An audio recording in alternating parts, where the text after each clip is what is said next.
Hello, and welcome to another episode of Global Tantrum with Steve Pally and Professor Galen Jackson. I am your host, Steve Pally. With me is my co-host, Professor Galen Jackson of Williams College. How you doing, Galen? I'm good, man. I feel ridiculous saying this since I have a pretty sweet job, but it is that point in the semester where I had one of those, to quote Tom Segura, woke up yesterday and was like, God, today's going to suck. I get Just it, man. yeah, it's dragging. For fans of The Office, when Pam's like, I always try to stretch as long as possible before I take my vacation each year. This week, I made it to the second week of January. Mm. That's just where I'm at the moment. How about you?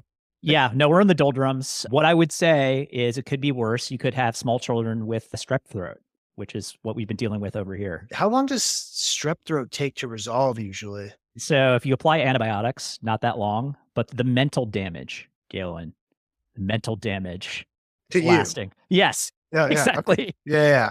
Especially when we wake up at 4 in the morning because your kid's freaking out, whatever. Anyway, this is Global Tantrum. This is the show where we try to explain the post-war international era to ourselves and then also hopefully to you. That's one way I've thought to introduce what we're doing. Another is an analysis of the oncoming age of chaos, but I don't know. I don't think that's quite as catchy. What do you think? I don't know. The oncoming age of chaos seems pretty catchy to me, man. Whatever it is happening fast. This week, we are going to turn away from what we've been talking about to a certain extent and go over to the Koreas. Can I And just, and sorry, go can I ahead. really quick, just on your point about the age of chaos, just have to tell this quick story. I Yeah. was giving a paper talk yesterday in my department and was asked a question about the recent wrestling match that we saw last week with Trump. Ah, So it turned out the questioner was referring to the meeting with Zelensky that we spoke about last week. This is the mhm. only time ever that someone has been confused. I thought she was talking about the literal wrestling match that Trump attended during the transition period. That's right. He goes to This, WrestleMania. He goes to UFC. so it's just nicely encapsulate this age of chaos. Age of Chaos. Yeah, maybe we'll rebrand. I don't know. Post-war era, I like, but Yeah. it's also, I don't know, it's nerdy. Like Age of Chaos, like that really, boom, really gets you right to what we're going for. We're going to talk today about a subject that is near and dear to both of our hearts, extended nuclear deterrence. Because I wrote my master's thesis on this at University of Chicago. You're obviously an expert in this area as well. I recently read one of your papers on it, vis-a-vis Israel. Fantastic work. Thank you. And yeah, so we're going to be talking about some stuff going down in the Republic of Korea. That's South Korea for the uninitiated. I'm staring at a headline here from March 2nd saying South Korea says nuclear weapons are, quote, not off the table. The threat from the country's northern neighbors, along with the fear that the U.S. is no longer a reliable ally, has led to discussions about nuclear deterrence. And so all of this derives from a gentleman named Cho Tae-yul, who is the current South Korean foreign minister. And the South Korean government is a little scrambled at the moment, and I'm sure we'll get into that in more detail further into the show. Told the National Assembly that an independent nuclear deterrent was not off the table and that we must prepare for all possible scenarios. And here's what he says. He says, it's premature to talk about such a plan B, here referring to whether or not the United States would come to the aid of South Korea in the event of war with North Korea, because that has always been South Korea's plan A, and we'll get into that. It's premature to talk about such a plan B, but that doesn't mean it's off the table. Given that international situations are developing in unpredictable directions, this is a principled response that we must prepare for all possible scenarios. And this is interesting. It sounds pretty scary. Digging into the history of South Korea made me realize that South Korea has been playing this tune actually for quite a while, especially in the past. So we can get into that. But first, just on the face of it, Galen, like, what do you make of this new position that South Korea seems to be taking? Yeah, my immediate reaction was first what you just referenced, which is this is maybe the urgency of it is new in the last kind of post-Cold War period, sure, Hmm. but this is a story that actually goes back more than 5 decades at this point, which I'm sure we'll get into. And then the other first thing I thought had to do with comments Trump made during the 2016 presidential campaign Okay. Playing the when hits. yeah, hey, it really was. Everyone kind of lost their mind. He basically said, I think it was in an interview with Anderson Cooper on CNN, something to the effect of, would it be such a bad thing if South Korea, and I think he mentioned Japan as well, would it be such a bad thing if they got their own nuclear weapons, given that they're right next door to this maniac, as he put it, in North Korea? The And would it little be rocket man, as they Little called him. Rocket Man, yeah, Yeah. who he said, "I have a bigger nuclear button than you do." Yeah. Then they started exchanging love letters and got Yeah. into a bromance, but there was a twist there. He got jilted. It was intense. Yeah, it turns out that these high-level summits should generally be planned only after an agreement is reached. This got me off track. Anyway, basically, the gist of what Trump said was, this is a real problem for the United States to try to defend Japan and South Korea, but especially South Korea when they have nuclear armed neighbors. Mhm. And so, would it be the worst thing in the world if they got nuclear weapons so they could defend themselves? And this raised the question, which you mentioned earlier, or the concept of extended nuclear deterrence, which, by the way, I was reading an article at one point, I remember this, and saw that paper cited, your master's thesis. I was like, I Oh, know that amazing. guy. I see him every day. He's never mentioned this. It's probably the only citation I've ever earned anywhere, but Hey man, hey, that's one more citation of a master's thesis than I ever saw. I'll take it. But anyway, do you want to go ahead and explain what the extended deterrence problem, as it's come to be called, is? Yeah, let's do that. Okay, so when you're talking about two nuclear armed adversaries, you're getting into a situation where, assuming that each adversary has what's called a second strike capable deterrent, meaning that one cannot know that they will be successful in disarming the adversary with a first strike. You have enough nukes spread out all over the place that they're not going to all go in one shot, basically. You have what's called stable deterrence, and that's generally a pretty stable situation when it comes to at least large scale conflict between those two adversaries. Now, you still have plenty of non nuclear allies all over the place. South Korea is one of them. What you want to try to do is make a credible commitment to defend them in the event of a nuclear attack. You want to make it seem like you might respond to a nuclear attack on your ally with your own nuclear weapons. And this is pretty hard to do because Charles de Gaulle, President Charles de Gaulle of, I forget which French Republic, was it the fourth? Maybe the fifth. I don't know. I want to say it was the fifth, but This was in 61. Rhetorically asked the question, that was a very pointed question, um, to the United States. US did not want France to get its own independent nuclear deterrent. It ended up doing so. And he asked the question, would the United States, in the event of war with the Soviet Union, be willing to trade New York in order to protect Paris? And we didn't have a great answer for that, right? and I would argue we still don't. But we go to a lot of trouble to make it seem like, yes, we've got people in the way. We have these tripwire forces. We have around 30,000 troops based in South Korea right now. They are there maybe to resist a land grab from Kim Jong un in North Korea. They're also there to die in a nuclear attack, should that ever come to pass on Seoul or another major metropolitan area in South Korea, right?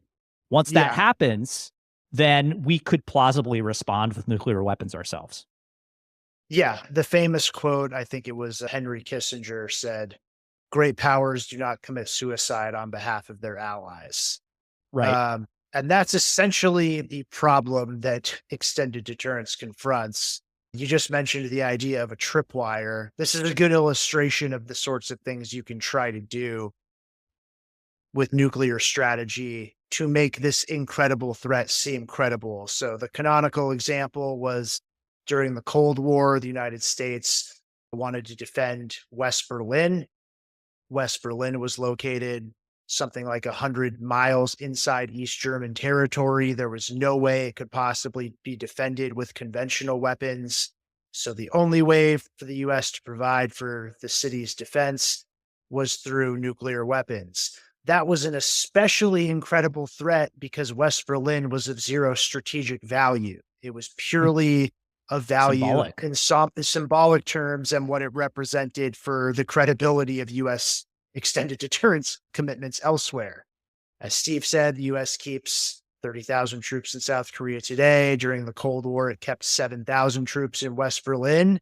And what they could do, they could die, to quote Thomas Schelling, the father of, or wrote kind of the Bible of nuclear strategy. Yep.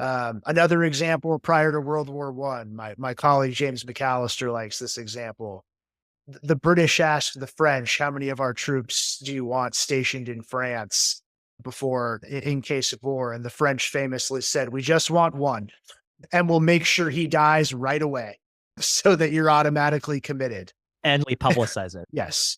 Exactly. But what you're trying to do, as nuclear strategists have said, is if you think of this as a game of chicken with two cars heading toward one another, what you want to do is make sure you don't have a steering wheel in the car so that you cannot Right. be the one that swerves. Yeah, you have to make the other side believe that you will be fully committed if these people die. Another sort of trick that we've played during the Cold War, mostly during the Cold War in Europe, was we had shared command of nuclear weapons, supposedly shared command, and way more about this than I do. We also stationed nukes on the territory of various allies, including South Korea, for a long time. You want to speak to that a little bit?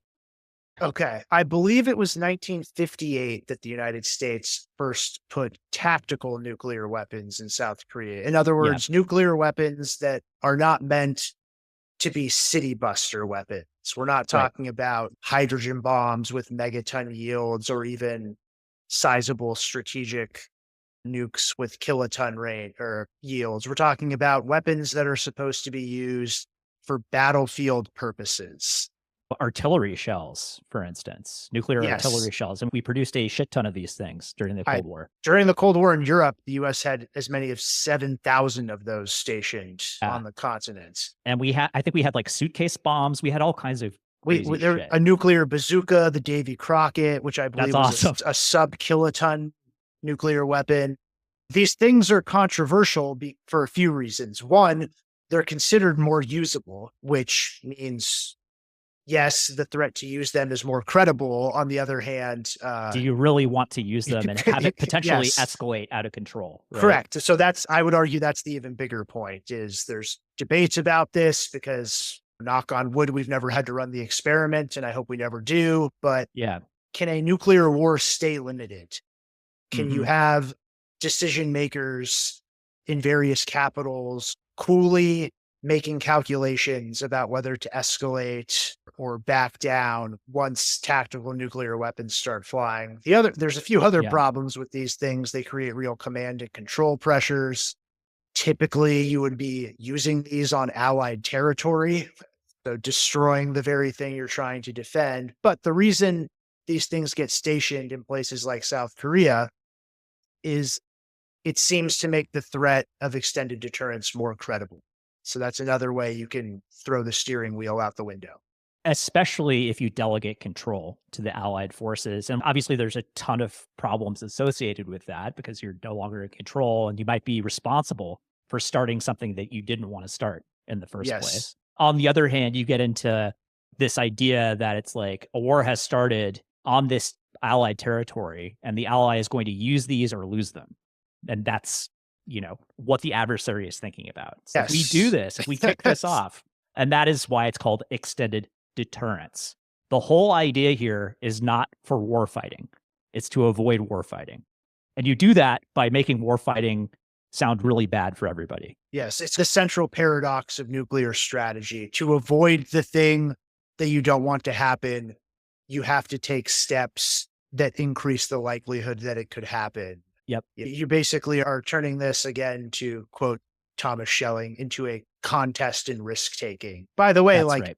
even in direct deterrence situations, some states do this. The best example today is probably India, Pakistan, where Pakistan can't compete with India at the conventional level, so it has to try to credibly threaten to use nuclear weapons first. And so it does some of these things. It has tactical nuclear weapons and it pre-delegates them to battlefield commanders so that if you're India, you really have to think twice or even three times about whether launching a conventional assault into Pakistani territory. So Yep. this is the fundamental problem that people are dealing with. And there was a strong reaction to when Trump said this damn near Yes. 10 years ago, but you can see the logic of why you want to get out of extended deterrence commitments, because extended deterrence can be a pretty dangerous business.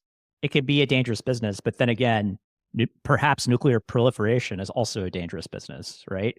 The idea behind US policy, and you've written extensively on this, has mostly been to try to stop the spread of nuclear weapons. Not always, depending on the situation. And you're an expert in this, especially vis-a-vis Israel and their nuclear weapons program. But it's like we are trying to balance a lot of competing demands here.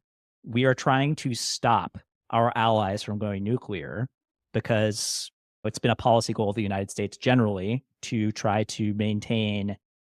We had a monopoly on nuclear weapons briefly. That didn't last for long, but we're trying to stop the spread and the dilution of that power, as well as the increase in risk associated with proliferation. Not everybody agrees that proliferation leads to increased risk, by the way.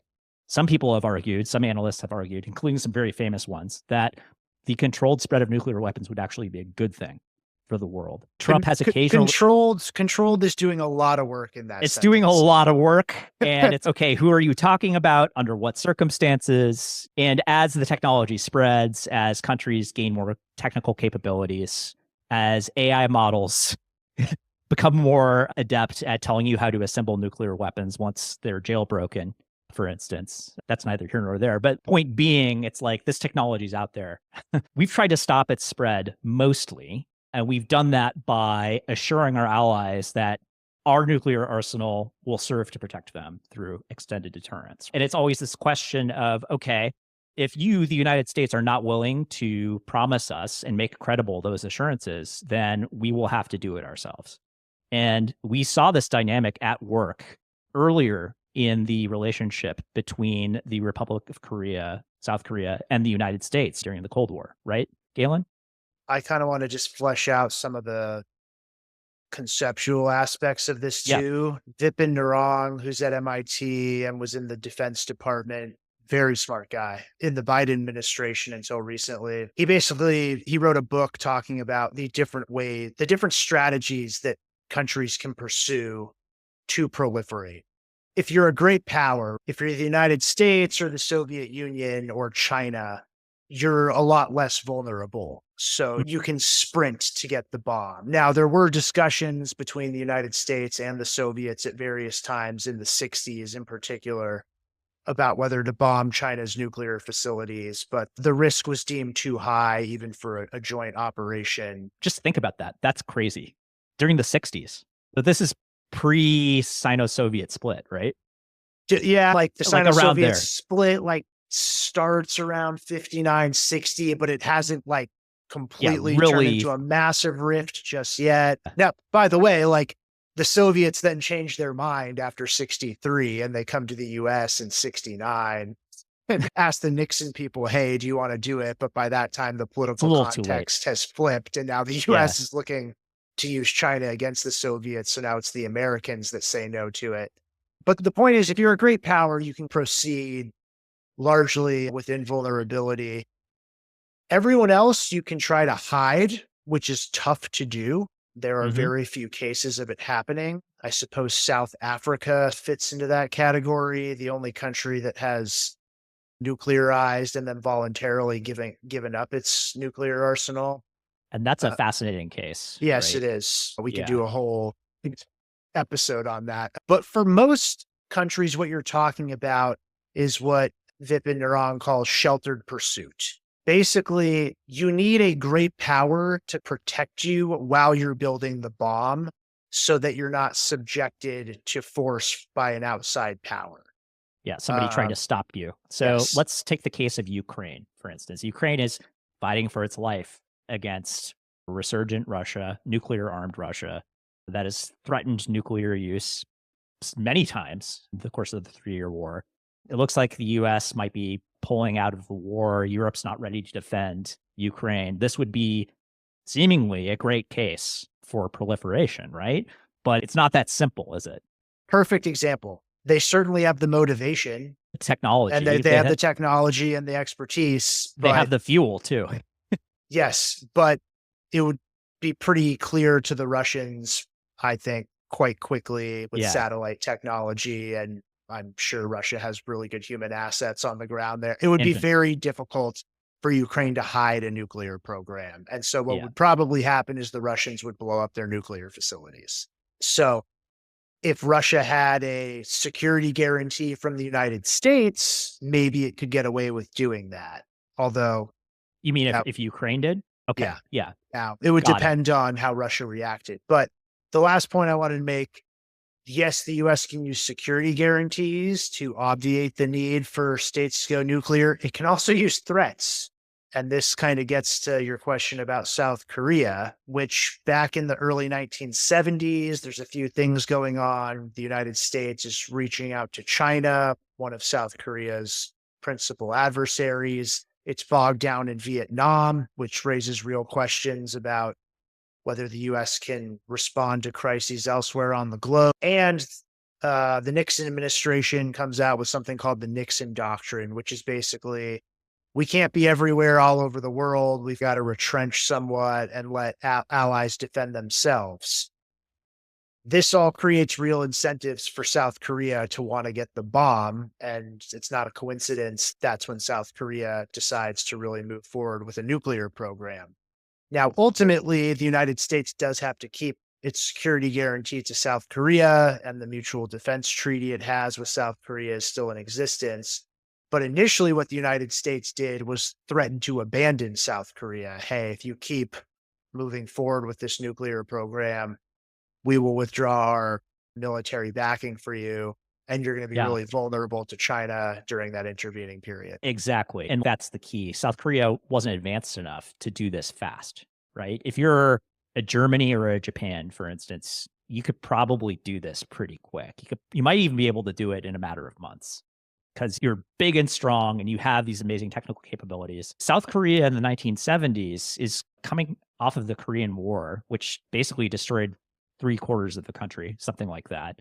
It's a military dictatorship, and it's actually pretty backward. It has not undergone the economic transformation and the miracle that has turned South Korea into a top 12 global economy now, with all the amazing boy bands and Squid Game and everything else that we love. Yeah, man. K-pop, yeah, and to say nothing of Kia and Hyundai, right? Yeah, this is not the South Korea of the 1970s. It's poor and a military dictatorship, so it would take probably years to assemble like a workable nuclear arsenal. During that time, the United States has pieced out. They're vulnerable to DPRK, the North Koreans, and the Chinese, and they're mortal enemies, basically. So that's not workable. Yeah, but what are your thoughts on K-pop, by the way? It's not really for me, but Okay. I got like credit where credit is due. I can look at something and be like, that's really well done. That's super slick. And what they've done is basically like back engineer American boy bands and make it better, like from what I can tell. I dig it. And it might partially be because I'll never forget, I was like in this desert oasis in Egypt. This is back when I was like in my early 20s. And I'm like, I'm an American kid, like sitting in this restaurant, which was like built into a tree. It was really cool, like in the That is middle cool. of the Sahara, and Gangnam Style comes on. I'm like, this is a different experience than 100 years ago. That's globalization for you, right? Yeah. Wow, I really got us off track there. Funny. No, but like you're exactly right, which is there's this window of vulnerability. And this is something people still talk about with South Korea, which is you're not done just when you've got the fissile material or even No. when you've weaponized. You need a delivery system. You got to test. You got to prove that you can do it. You got to prove that it's survivable and reliable. Like some people say you actually need 2 tests. That proves that you can make multiple warheads, right? Yeah, and then even if you've done that, if you're a country like South Korea today, you have nuclear armed neighbors. If we're counting Russia, you have three nuclear armed neighbors, Yep. not bordering them, but in close proximity. Yeah. They Yeah. share a maritime border for sure. Yeah. So that means not only do you weaponize the bomb, as you said at the kicking us off, you need a secure second strike, which ideally means you want to have nuclear missiles on submarines or Bombers, you need silos. Yeah. yeah, or ideally mobile missile launchers. That stuff all can take time and it can actually take years. Today, there's still even an open question, even though no one doubts that South Korea has the equipment and the expertise and the technology to do this, that if the United States withdrew its support, whether it could weaponize and build that secure second strike without inviting retaliation from one of its neighbors and probably from North Korea. Yeah. Going back to the history for a little bit, like South Korea was a military dictatorship in the 70s. It was super insecure at that point in time. And so we saw this dance with the Nixon administration, the Ford administration, and then the Carter administration, where every so often the United States would be like, okay, like you guys are responsible for your own shit. We can't do this anymore. It's too expensive. We need to redeploy. And then the South Koreans are like, okay, we're going to go get the bomb. Right. And then they send Kissinger over to basically threaten them and make the points that we just made. We're like, we're going to leave you out in the cold and you'll be screwed. Don't do this. So they're like, okay, we won't, but can you like at least give us more assurances? So we give them more assurances. And we do that basically up through, I think, the 80s. They signed the NPT at some point. Yeah. Carter is an interesting case because his first year in office, he had pledged to have all US troops out of South Korea. Right. By 82, right? By 82, and all US nuclear weapons. And the South Koreans said, okay, then we're going to pursue the bomb. And so here we are, and US troops are still in South Korea. Yes. Now, US nuclear weapons are no longer in South Korea. The first President Bush withdrew all of them in 1991 at the end of the Cold War.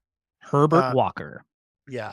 So I guess I don't care which side you want to take. Do you want to make the case for South Korea going nuclear or against? I'll do for. Okay. Yeah, because let's go. I think it's kind of fun argument. And Trump has alluded to this, right? Before Trump really alluded to it, from what I can tell.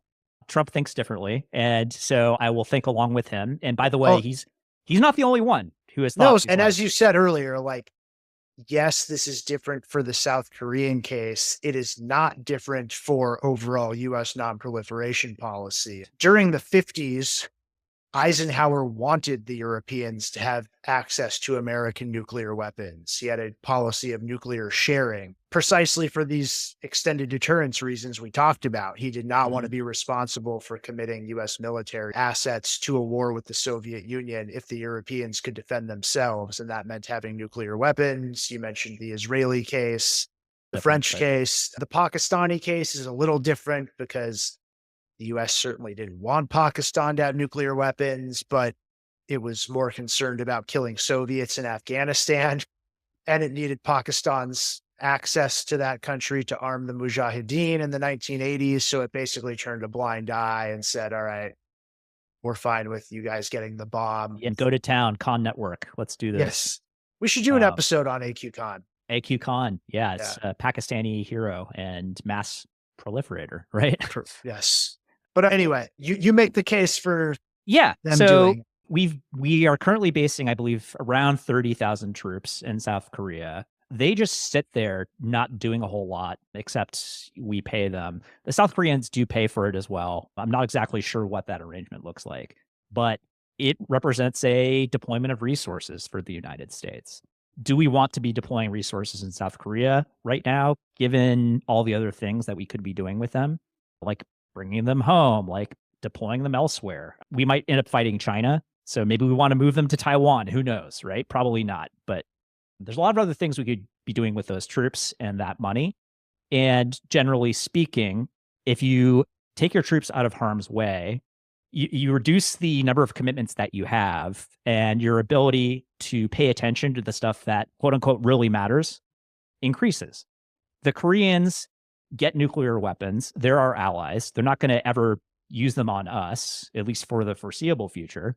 If Korea, for instance, reunites someday under a Kim regime or some other regime, and they become a US enemy, that's tomorrow's problem, right? We're talking about today. And you can actually go back to the historical record and read American officials during the 1950s basically make this argument, 50s and 60s. That's tomorrow's problem. I'm worried about enemies today, right? Yeah, I Uh, also don't see too many people predicting Korean reunification anytime soon. no, yeah, exactly. And the future is unknowable and unforeseeable. You want to think about it a little bit, but what's happening right now, right? Yeah. So these are reliable allies, and it would be good for them to be able to protect themselves without our direct involvement, without our getting in the way.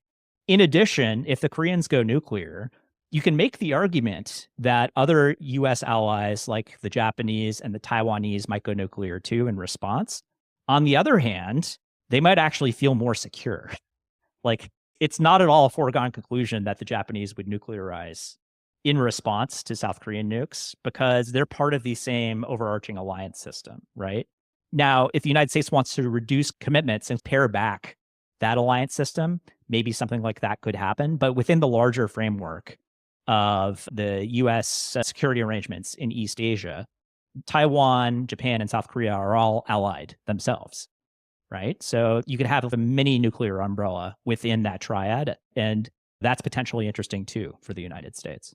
I would add one thing, which is whether this is an argument for them getting the bomb. If you take the position in absolute no way, they should not get the bomb. If you take that line, you could argue that removes a lot of pressure on US adversaries in the area and especially Mm-hmm. China. So one of China's worst nightmares would be for South Korea and or Japan to get the bomb. That's That is right. something that China would hate. If you can hold out the specter of a nuclear South Korea and or a nuclear Japan, maybe that gets China to finally cooperate on North Korea or Mm-hmm. some other area. And that's something the US has done before, by the way, in Cold War Europe, held out the specter of a nuclear West Germany to really frighten the Soviets.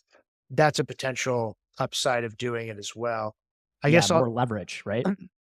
I guess I'll take the against position. Um, Famously during Trump's first term, he asked, I think Mattis was still the Secretary of Defense, why do we have these tens of thousands of American troops in South Korea? What are we doing there? And Mattis said something like, they're there to prevent World War III. Now, I think Trump's argument was if they have the bomb, it's not our problem anymore. But there are plenty of scenarios one could envision where South Korea going nuclear could be destabilizing. A little less convinced by the idea of reactive proliferation. In other words, South Korea gets the bomb, then Japan gets the bomb, then Taiwan wants the bomb. But that's a concern some people have. Yeah, for sure. And particularly Taiwan getting the bomb, I think would be a cause of war with China. I think that's an absolute red line for them. And Taiwan has had a nuclear program in the past. Mhm. Then you would have China, North Korea, Russia, South Korea, potentially Japan. I guess we could lump Australia in there. That's a lot of nuclear weapons in a contested region. And so there are potential scenarios for nuclear war in the area. What's Another, interesting as well is during the Cold War, it was largely bilateral. Now you had an independent British arsenal and an independent French arsenal in the context of the European theater, but it was like basically NATO versus Warsaw Pact nukes. yeah, And you might have a little bit more multipolarity in East Asia. You just cited 6 different countries, all with like competing interests, I would say. The Chinese and the Russians are friends right now, but that's been, shall we say, yeah, no, there's no shortage of flashpoints you could imagine in exactly. the area. Yeah. And one of the tenets of international relations theory, certain schools of international relations theory, like defensive realism, bipolarity is actually more stable than multipolarity because under multipolarity, there's just more connections where things can go wrong. It's like very simple math, right? And a simple idea, but I think there's something to it. Some of the US allies in the area don't like each other. Like every time the Mm-hmm. United States tries to get Japan and South Korea to cooperate on defense, those two countries don't like each other very much for And you historical understand reasons. why. Yeah, Yeah. you understand why. So It's not clear that if it turned out that Japan went nuclear as well, and Japan, I should mention, I think I just saw one study has enough plutonium in its stockpile for 5,000 nuclear weapons if it decided to do that, and Holy has, shit. yeah, and has the full suite of nuclear technologies to weaponize and can From reprocess and all from that. Fukushima to Trinity, huh? Just like Yeah, that. right. Well, it has taken a bunch of reactors offline since 2011 because of Fukushima. Fuel's still there. Yes, correct. So that's another reason not to do it. Another concern relatedly that people have raised is what effect would this have on the global non-proliferation regime? You make an exception here. Does that mean the dominoes start falling in, say, the Middle East? I think there are reasons to be somewhat skeptical of that argument, but that's one you see. Another one is the status quo has worked. US troops in South Korea have done the trick. And in any case, even if we're not talking about nuclear weapons, North Korea has enough conventional ordnance fixed on Seoul to inflict an enormous number of casualties on South Korea just with artillery, like hundreds of thousands by some estimates. And really fast too. Yeah, we're talking about Correct. like 5 to 6,000 artillery pieces built into like hillsides and mountains pointed at Seoul, which is one of the largest and densest urban complexes in the entire world. Yes. So, like, how redundant are nuclear weapons when you can already kill that many people with conventional weapons? Another concern would be like, how provocative would this be to China? Again, I think Taiwan, there's no question about that. I think China would consider a nuclear Taiwan or a Taiwanese nuclear program tantamount to an act of war, much as the Soviet Union felt about West Germany during the Mhm. Cold War.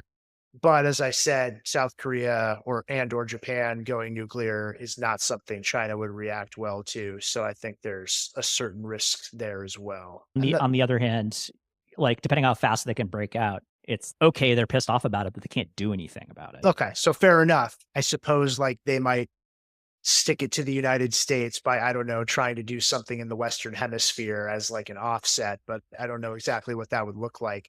The last argument that you see very, Nuclear Venezuela. yeah, nuclear Venice, yeah, or hey, nuclear weapons in Cuba, what could go wrong?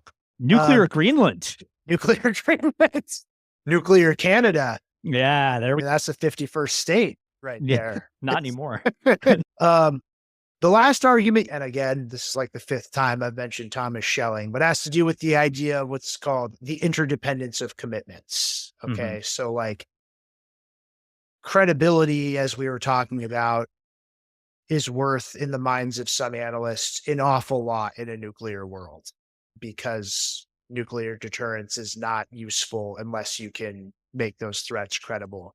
And 'Cause the you don't idea, wanna use this stuff. Everybody correct. knows that. Yeah. So the idea is if you back down in one place, that means your threats are no longer valid elsewhere, right? This is like part of the story about how the United States get into the Vietnam War. Not by any means the whole story, but that was one element of the calculation. Hey, if we don't make good on this commitment, maybe Soviet tanks roll into West Germany. In the Right. same way, if the United States decides it's too risky to be in Northeast Asia. We don't want to get drawn into a war there. Do other US allies draw the conclusion, you know what, these commitments from the United States are no longer valid. Maybe we need to get our own nuclear weapons or we need to fundamentally change our foreign policy. So I think those are the main concerns people have raised. Yeah, and another one, which I think you may have touched on, but I'll just highlight, is more nukes probably means more accidents and more misunderstandings. And this is the point that I think Sagan always made in his debate, which is just look, you increase the number of hands handling this stuff and people looking at radars and seeing flocks of birds as missile launches, which has happened, and deciding not to launch. There's endless stories about this Yeah. stuff. And if you start reading that stuff, you start to really understand what our place in the universe is Yeah. and how history works and doesn't work, right?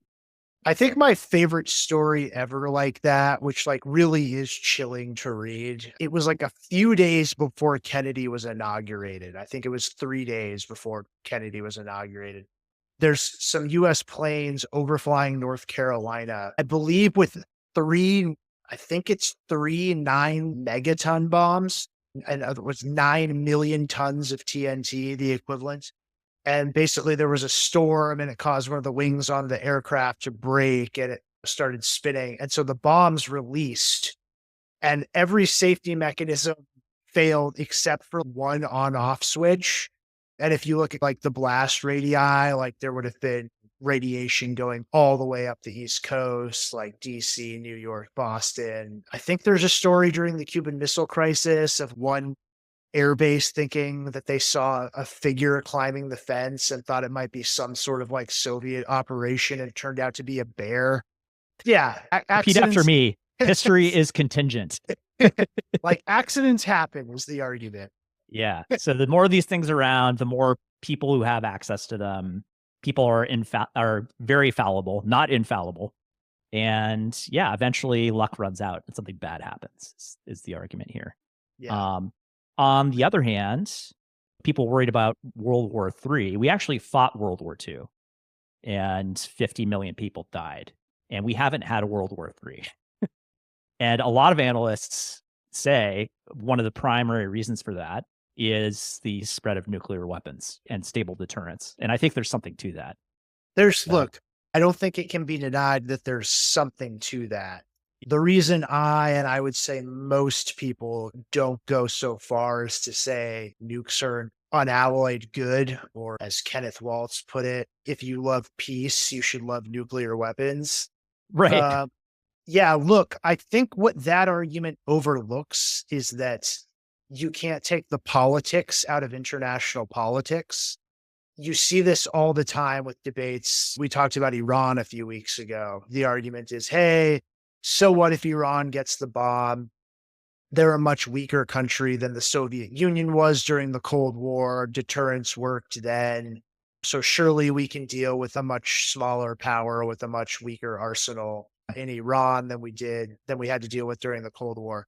What I think that misses is during the Cold War, you were dealing largely with status quo powers. As far as I know, we still don't have really good evidence that the Soviet Union ever was intending to conquer and occupy Western Europe. I think the available evidence is that they were scared shitless Correct. of the United States. Even if you took that argument at face value, that would be one case. And I would argue it's more like 0 cases because the political context was largely stable. That is not the case with some of these situations in East Asia, Taiwan being the most obvious one.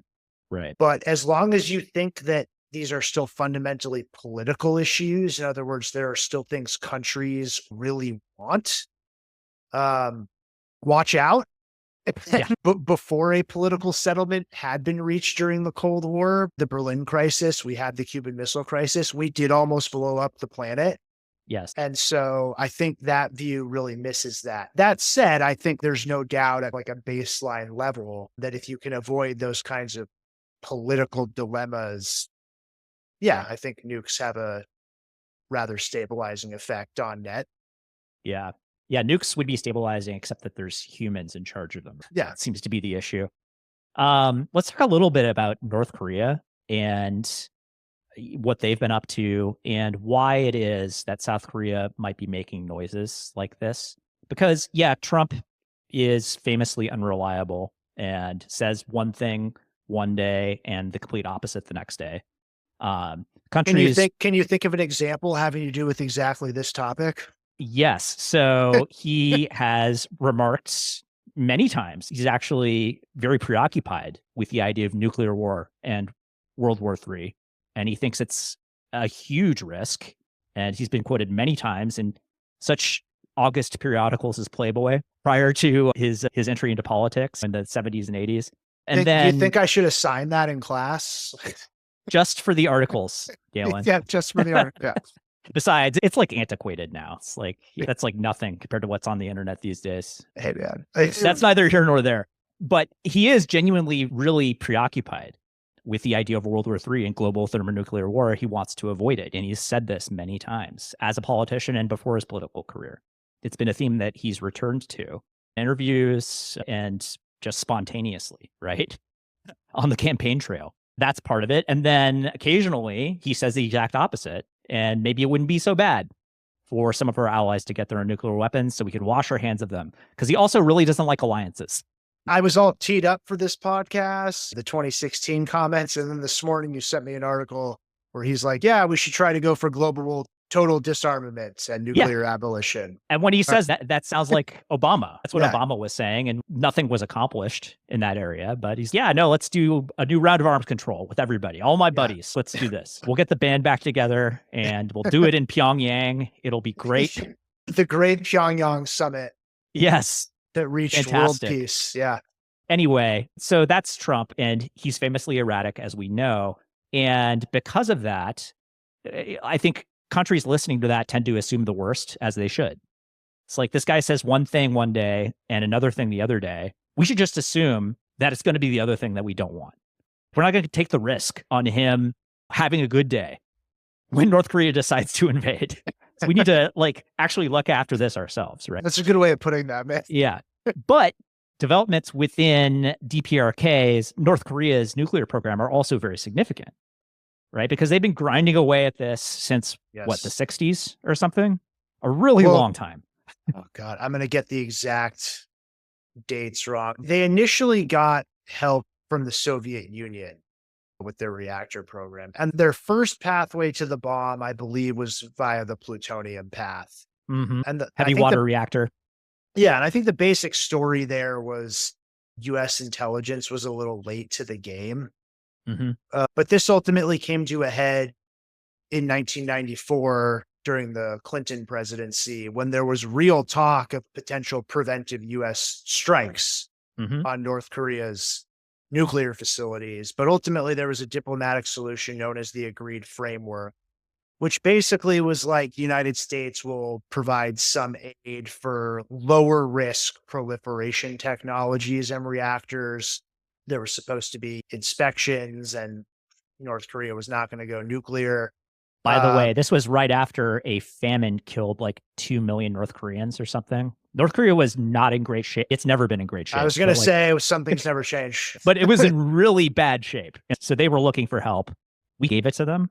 Yeah. And unfortunately, Dennis Rodman was still playing professional basketball, so he wasn't around to serve as the intermediary to get this deal done. One of the weirder international relations stories I can ever think of. Yeah.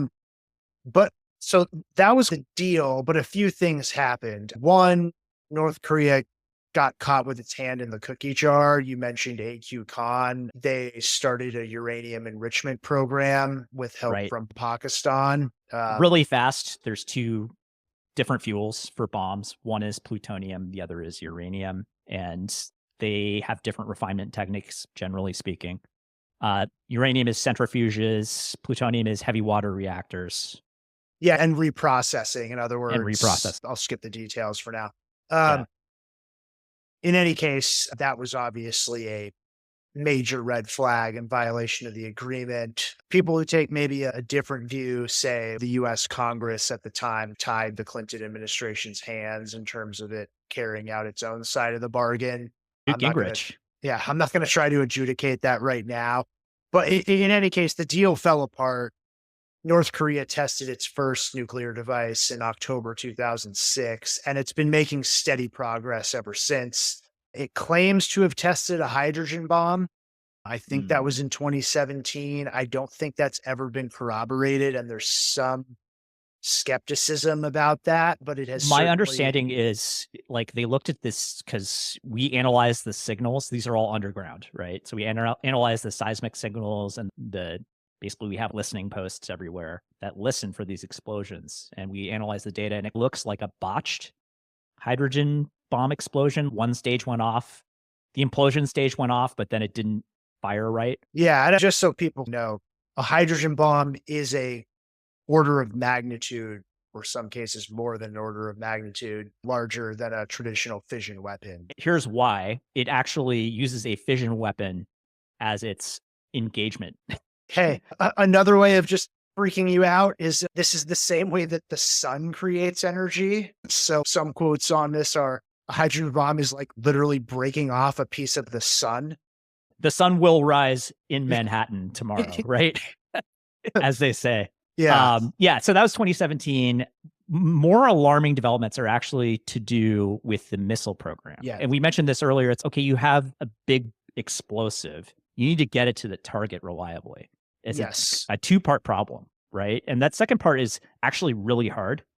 It's literally rocket science. It is difficult rocket science because these things weigh hundreds of kilos. You can miniaturize them to a certain extent, but yeah, you need to be able to throw. The way ballistic missiles work is you put it on a rocket, and the rocket assumes a ballistic trajectory, and it's like you're throwing a baseball up into the atmosphere, right? It's called throw weight.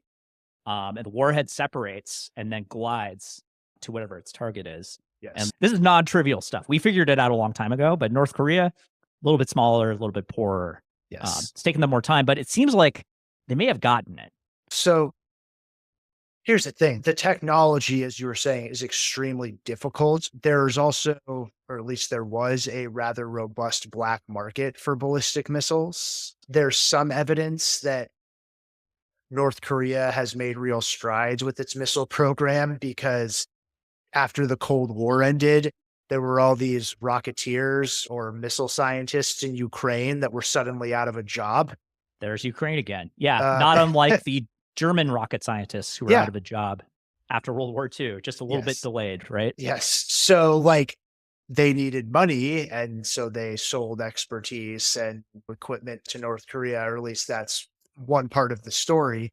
Yeah. I don't think we have a great sense just yet of exactly what North Korea is able to do in this area, but they did test successfully, at least the reports I've seen in 2017, an intercontinental ballistic missile or Mhm. ICBM. In other words, a missile that can travel to the other side of the world with a range of 8,000 miles. They've reportedly made progress on that. In 2017, I think the Defense Intelligence Agency estimated that they were able to miniaturize a warhead and fit it on the missile.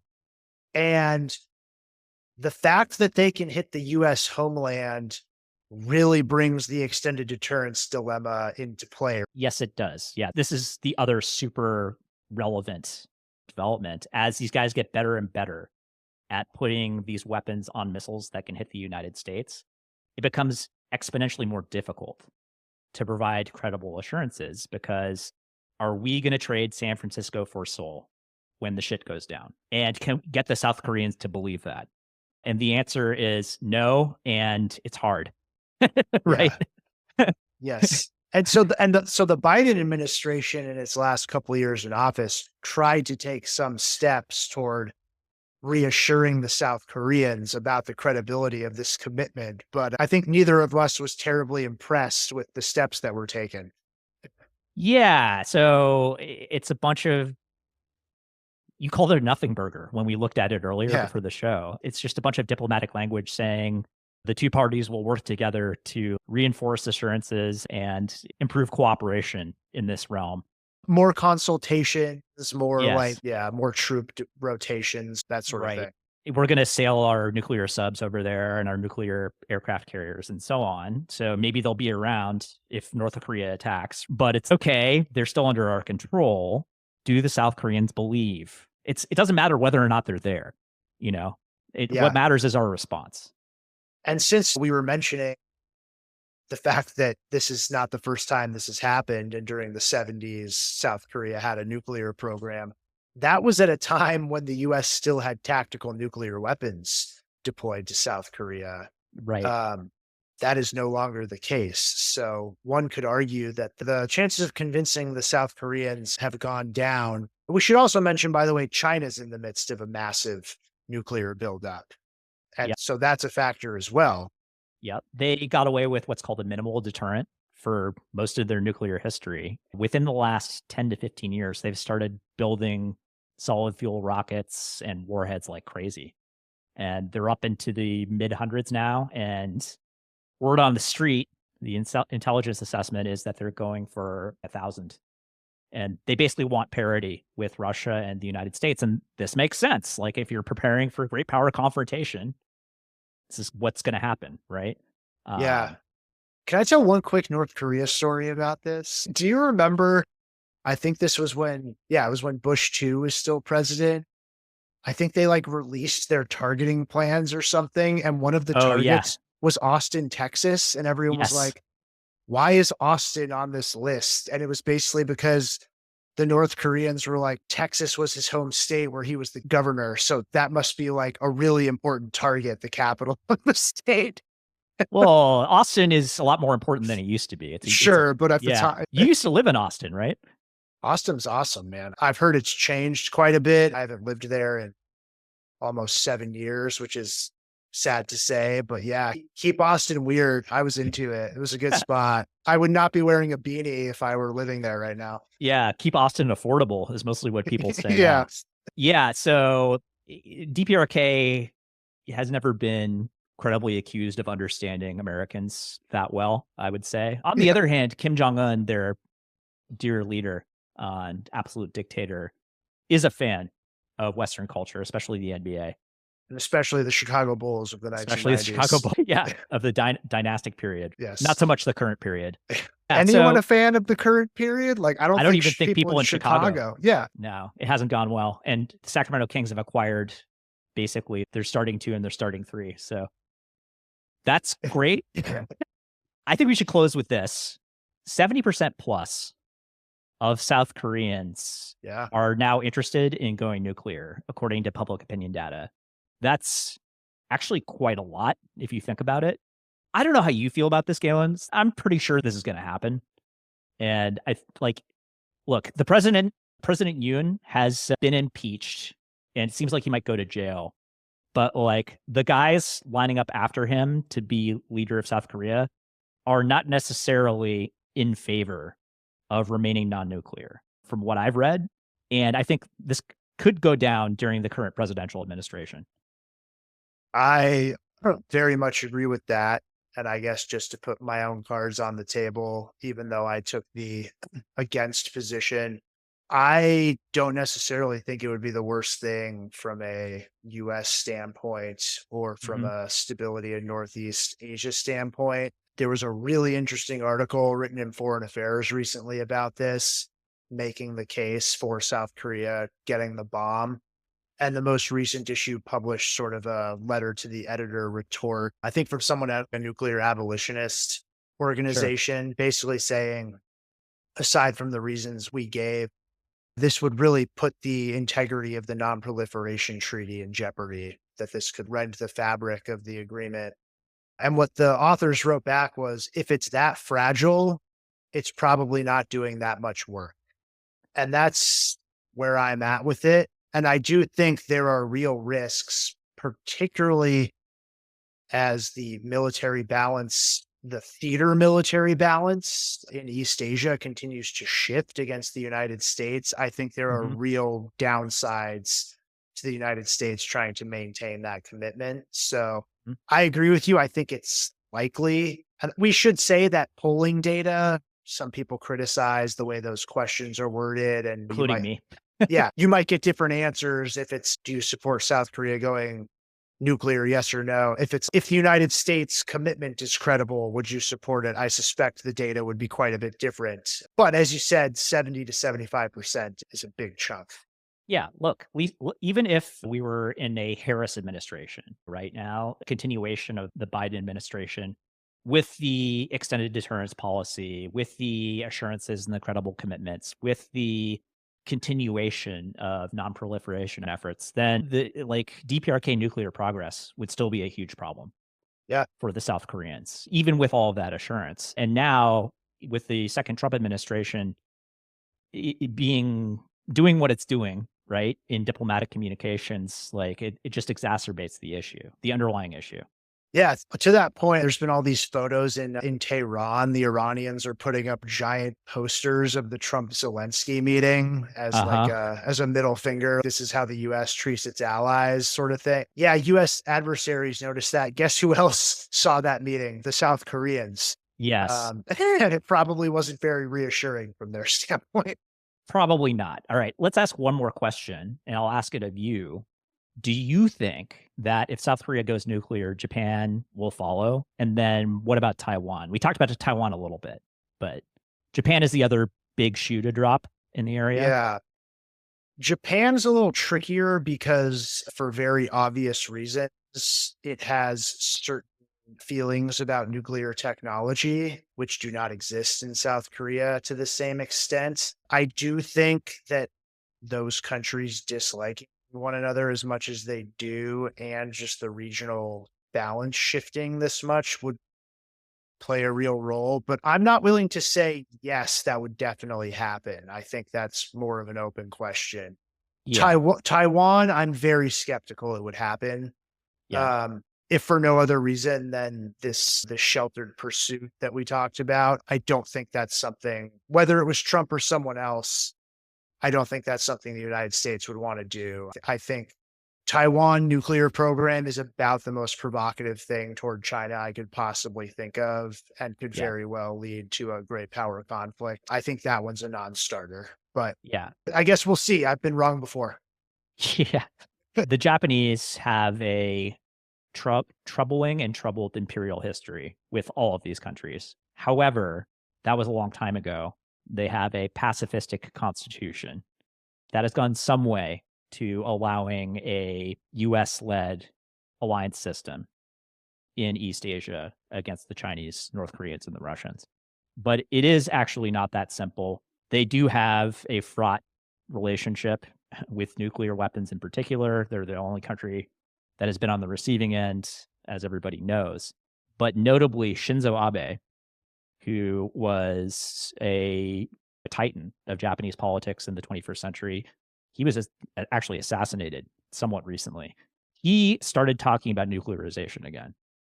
And he was a pretty popular right wing politician, not on the extreme right, but center right. And he wasn't saying it's off the table, but he was certainly saying Japan needs to look at remilitarizing. And like that alone was notable. And once you start talking about remilitarization in Yeah. conventional terms, why not broach the subject, especially if the Koreans go, right? Yeah, and especially because, as we said, they could do it faster than the South Koreans could. They have Yeah. a mountain of stockpiled plutonium. Yeah, they could do it in months, and nobody would doubt that their missiles would hit their targets. Yeah, Same with the South Koreans, really. It's like we're talking about very technically advanced countries here. So, yeah, uh, yeah. Hey, never a dull moment. What a time to be alive. yeah, It is what it is. All the other things us millennials say. this has been another episode of Global Tantrum. Sleep well, everybody. Stephen Galen signing off.